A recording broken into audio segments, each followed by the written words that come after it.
তো কি কি রান্না করছি তোমাদের সাথে একটু শেয়ার করছি। এখানে গরম ভাত, ডাল আছে, এখানে ভাজা একটু বসিয়েছি, শিম আর কুমড়ো দিয়ে একটু হালকা ভেজে নিচ্ছি।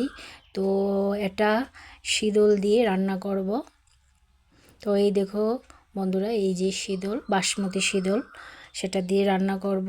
তো আমার শিম আর কুমড়ো দিয়ে বাসমতি শীতল দিয়ে রান্না হয়ে গেছে। আর এখানে স্পেশালি আজকে মসুর ডাল বেটেছি শিল নোড়ার মধ্যে। তো এগুলি দিয়ে পেঁয়াজ কুচানো আর কাঁচা লঙ্কা দিয়ে বড়া বানাবো। তো ভালো করে মেখে নিচ্ছি নুন হলুদ দিয়ে। তো এখন তেলের মধ্যে বড়ার মতন করে ছেড়ে দেব। তো গরম ভাতের সাথে ডালের বড়া আর ডাল ভীষণ ভালো লাগে খেতে বন্ধুরা, আমার তো ভীষণ ভালো লাগে। তো তোমাদের কেমন লাগে আমাকে একটু জানাবে। তো অলরেডি আমার ডালের বড়া হয়ে যাচ্ছে।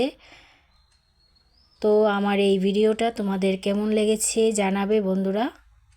তো চলো, টাটা, বাই বাই।